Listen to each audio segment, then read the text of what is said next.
kind of got rolled up in the pile at the end, and that's really it. But you just got to put some ice on it, and get back to the next one. That's the game of football. You're not going to be healthy in everyone, but you just got to tough it out. Was it a celebration injury?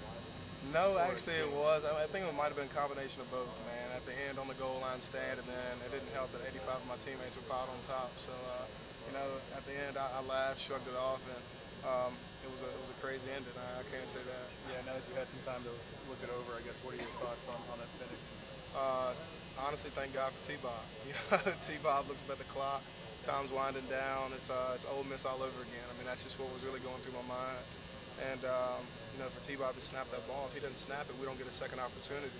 The subs that were coming in, we just didn't have the right personnel in the game. We knew we had to change, and Tennessee had too many on the field. I looked down the line, one way to the right, and I'm like, there's a lot of bodies down there, and I looked to the left, and there's also a lot of bodies there, so I knew that the numbers were kind of sketchy, but I really couldn't put a finger on it. But once we ran to the sidelines, thought we had lost. I looked Coach Miles in the eye, and he told, we're going to run this play. We're going to give you the ball and go in there and make it happen. And on the 1 yard line, we're running behind Joe and Josh, the left side, and you just hit it, and give it all you can. And I'm just glad the ending was the way it was. We ended up victorious. It was ugly. It wasn't the outcome that we wanted or the game that we wanted. But we got to win. We're 5-0 right now, heading to the swamp, and we have a great matchup in front of us. Do you feel like the coaches are trying to get too cute, in these kinds of situations, and they wind up screwing you guys? Not really. That's not my call.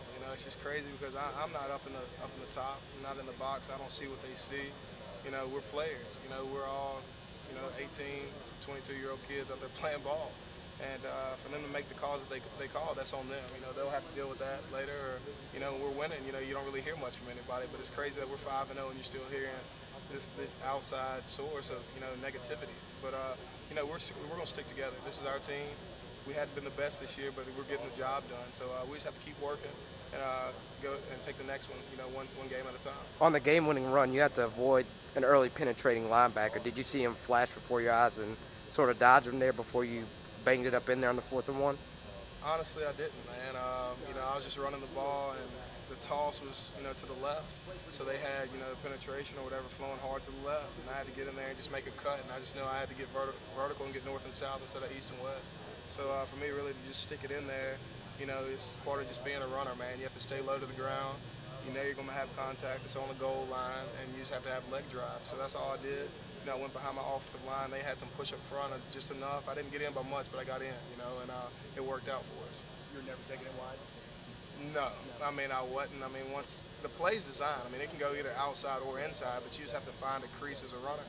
So once I saw how many people that they had flowing, so hard to the left, you have to get up under that and make a play. So Stampley led through there, and Josh Droska and Joe Barksdale did a great job on the left side, and then just hit up in there hard, and we got lucky with a win. Tell me about that offense, to go from what you guys were running to putting Jared in the game and the package that maybe he brings. That thing went pretty wide open pretty fast. What are your thoughts on the offense? Even though y'all didn't score a lot of points, y'all did move the ball. I would say the idea of our offense right now is a lot better. We were playing 2 quarterbacks. A lot of people don't like a 2-quarterback system, but they really want us to pick and choose. We want Jordan or Jared, and really, like I've said all year, it doesn't matter to me. We have 2 great quarterbacks. Jared went in there, and threw the ball, over 100 yards. I'm not really sure what his stats were, but Jordan breaks an 85-yard run the first play of the game. Why not play them both? It's working for us right now. I think we're going in the right direction. We weren't perfect at all. Still have a lot of things that we need to work on, but I think overall we finally got the passing game going a little bit.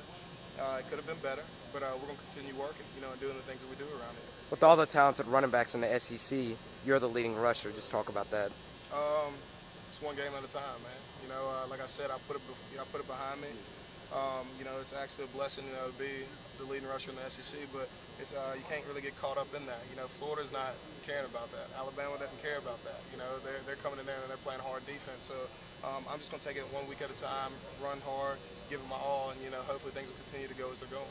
Your first crack at Florida? Yes. Besides special teams, and when I went down there last time, I remember Spikes kicking the ball in the stands, but it had to be one of the fastest special teams I've ever played against. They've got speed down there in Florida, and they're going to be well coached and well prepared. We got to play our A game, but we're looking forward to it. It's a challenge.